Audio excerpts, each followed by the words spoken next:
and that's how it all started. Well, you know something which I think is going to happen. I would love to see it happen. They should turn your life into a story, into a movie. Well, there is a couple of people at Dodger Stadium have already bought the book, and they said they want to go to some studios. There's so many people that I know that are in show business at Dodger Stadium that sit in my section, and they've already said that just in the last few weeks they've been so intrigued by the story that they want to pitch it to a studio. No promises. We don't know what's going to happen, but there's one man who used to be the director on Golden Girls years ago on the television show Golden Girls, and he's got people that he knows at Hallmark. You know, it's a kind of a Hallmark type movie, you know, a Disney type movie, something like that. And so, I don't know. We would hope that that would happen, and we can't say enough. Also, again, the author Daniel Green, my nephew, he has blown us away. Our family and friends never knew that he had such an ability to write a book with so much emotion and feeling.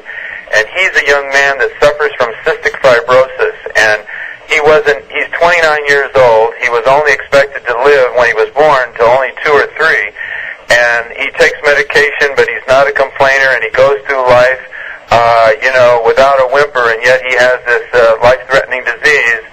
And his older brother even had to undergo a double lung transplant 5 years ago to save his life.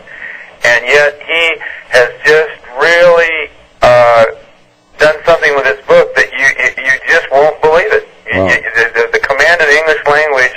Here's a kid that most kids would give up having that disease. He went to college and graduated with a 4-year degree.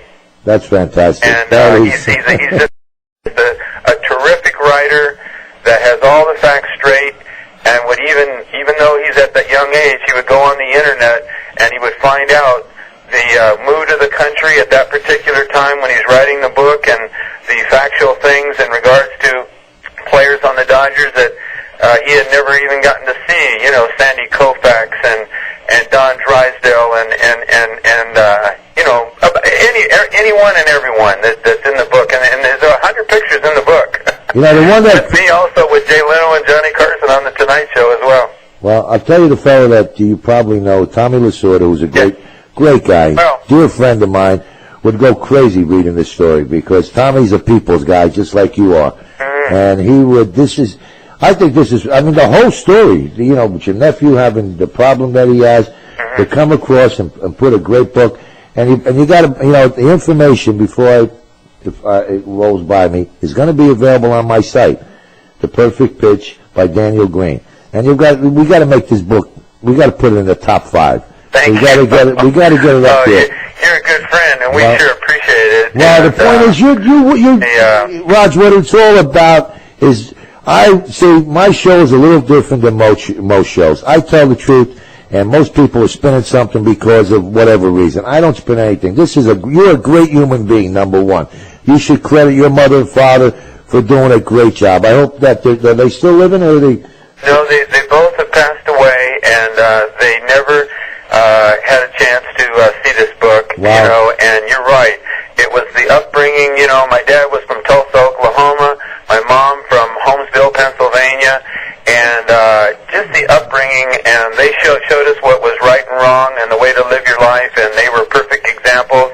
And we know they're looking down. Yeah, they absolutely are. About the book, The Perfect Pitch, we know that for sure. Your mom and dad are smiling today, looking down at you, because this is beautiful. And your nephew, I wish him all the luck in the world, and I just hope that you get what you deserve, because you're one of the few people that really deserve success, because you worked for it. And before you came along, the beauty of this, his mother and father did the job right. It's something we don't see today, unfortunately.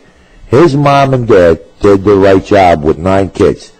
And you're a special person, Roger. I'm telling you, I love you. I don't even know you that well. And when I come to L.A., which is very rarely, I'm going to look you up, or I'm going to take you out. We're going to see if Maddie's is still around in L.A. I used to go out to the restaurant called Mateo's. I don't even know if he's still there. All right. He was a dear friend of Frank's, and when I was traveling around in those days, and I'm going to introduce you to a great Italian dinner. All you have to do, I'm always on the Loge level. That's the second level at Dodger Stadium, behind home plate and third base line. And all you'd have to do is ask any usher, hey, where's Roger Owens the Peanut Man? And they all know me, and I would love to get together with you.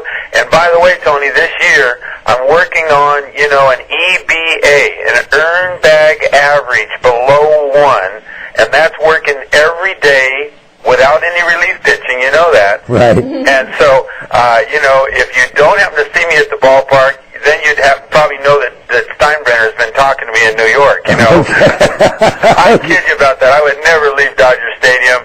And, and the Dodgers have supported me so well that in 1976, they gave me the honor of throwing out the ceremonial first pitch to officially open the 1976 baseball season. And I have the distinction of having thrown the longest ceremonial first pitch in Major League history. I threw it from the top of the second deck all the way to home plate. It had to travel over the second deck, the first deck, the backstop screen to Steve Yeager at home plate. That's fantastic.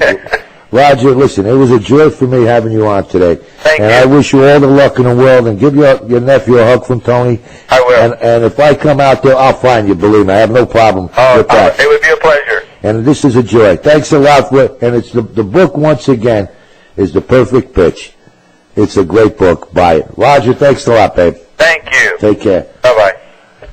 This is a great, this is what makes me happy about doing this show. To be able to bring people on that you never would find this on all these hypocrites that you see on television. They'll never put somebody like this on because it's beneath them. They want to put famous stars, famous actors, politicians that can't tell the truth. They're coming out with this, This is what Tony Delvecchio is all about. People that deserve a shot because, to me, they're just as important as any superstar.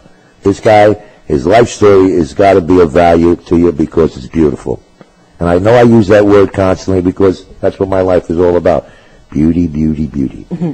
And now I got beauty looking at me. What's the matter, babe? No, I'm just thinking, this should tell you that any job can never be below you. Any job. He made throwing peanuts. I think about that. This is fantastic. This is so encouraging to kids that get bent out of shape because their television is a little blurry or something. Yeah. That's their biggest problem today. Here's a man that took a profession and made it a classic. This is beautiful. And how many times in one lifetime would you see that happen? Not too many. This is the first time I ever seen anything of this nature, that a man that's taken something like this, a minute thing of selling peanuts, made it an event. And that's why this man deserves to have his book on the top. It's got to give it up. This is worth it. This guy, Roger Owens, is a real guy. And I will. If I go to outside, I've got to go out there because Denise is going to get me upset, and I'm going to have to come out there to see her. Yeah. And so Denise and we're going to take Roger to Maddie's. I don't even know if Maddie's is still there. I haven't talked to Maddie in years and years and years. But Mateo's was the restaurant I used to attend because it's the only guy in L.A. that knew how to cook Italian food, believe it or not.